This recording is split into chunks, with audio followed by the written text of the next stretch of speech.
group of you a different era of history to research. And the question is, what impact did your era have on the modern world? So Sarah, your group has the ancient Greeks. Ravi, you've got the Romans. And Danny's group gets, yes, a bit of a challenge for you. You get the Middle Ages. Some even call it the Dark Ages. Boring. See how you get on. Yes, miss. So, Sri, yes, you get the Renaissance.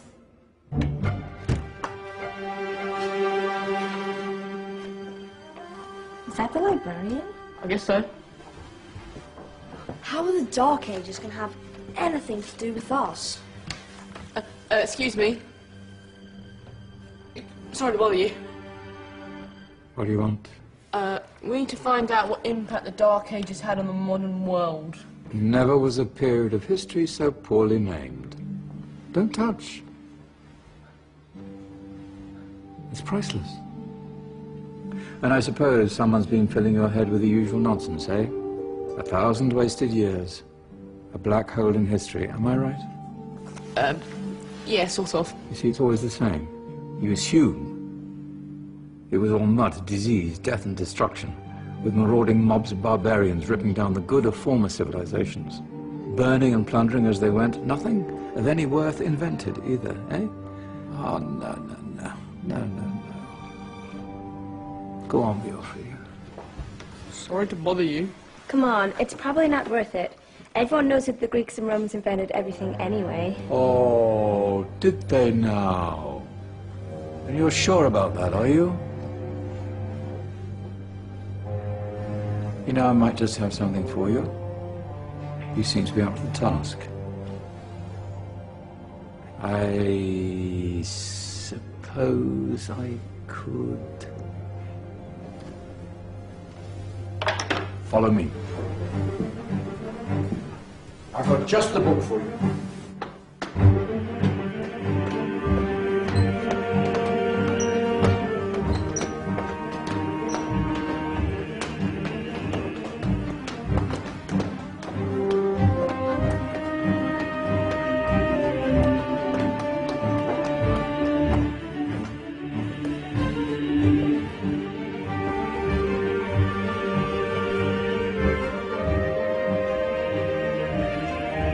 Where are we going? I don't know. Ask him. Excuse me. Where are we going? From darkness into light, my young friend. From ocean onto land, there are things you should know. Oh, yes, indeed. Yes, indeed.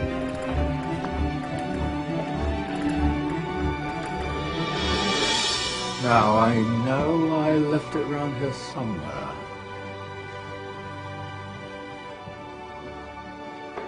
Ah! Here it is. Now, take a look.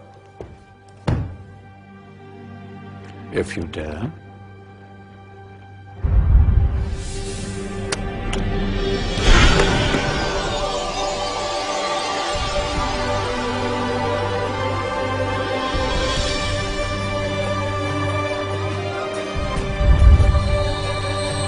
What's going on? Welcome to the Dark Ages, or as it should be known, the Golden Ages. Who are you? I am Al-Jazari, engineer and ingenious inventor. I thought you said this was the Dark Ages. It doesn't look very dark. That's because it's all a matter of perspective, my soon-to-be illuminated friend.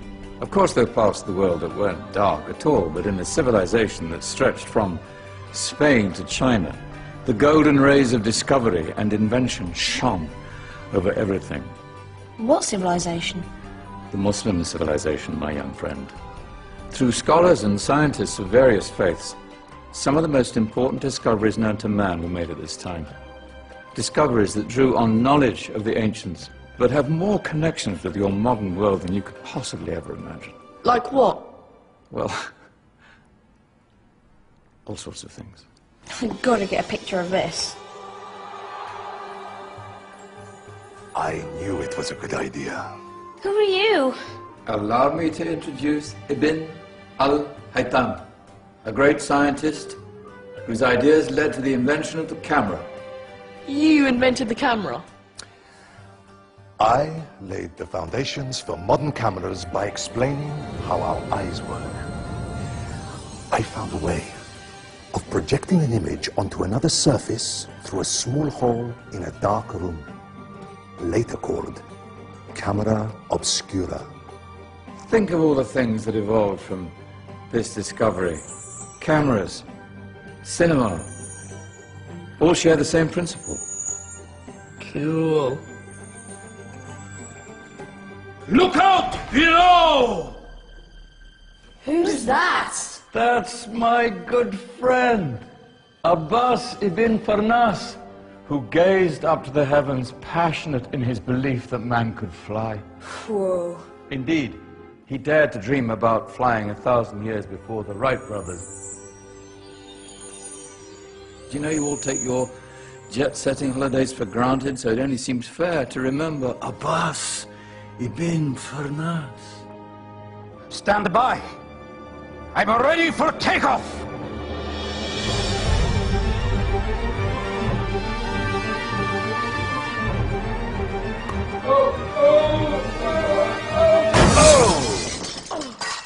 You did forget one thing, though. A tail, useful for landing. Ah, my back.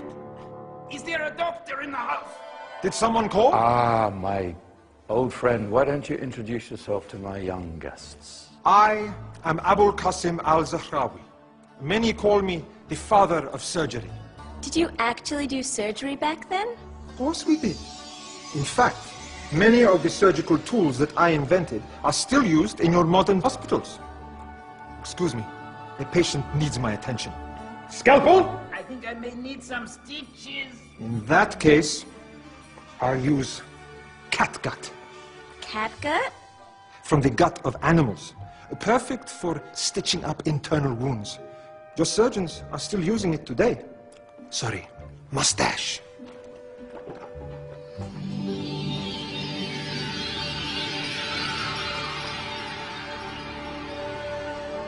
Who's she? That's Maryam al-Astrolabi, one of the many brilliant women of her time. She made sophisticated astrolabes. Astro what? Astrolabes. They show the sky and the stars on a small flat plate you can hold in your hand. Think of them as ancient calculating or timekeeping devices. Today you have your watch, your compass, satellite navigation, helping people and explorers travel the world. Science at its brilliant best. And all these things were developed during the Golden Ages. No, that's just the tip of the iceberg. There were thousands of other inventions covering all areas of life, and in the years that followed, their influence spread across the whole of medieval Europe. So you see, it wasn't so dark after all. What about you? Me? What did you invent? Well, I don't want to be big-headed, but I made some groundbreaking advances in engineering. I suppose my most significant discovery converted rotary motion into linear motion using a crank and connecting rod. It's essential in pumps and engines. In fact, I've no idea how the Industrial Revolution could have happened hundreds of years later without such a device. Not that I ever get the credit I deserve. But my crowning glory was my amazing time-telling machine. My legendary elephant clock.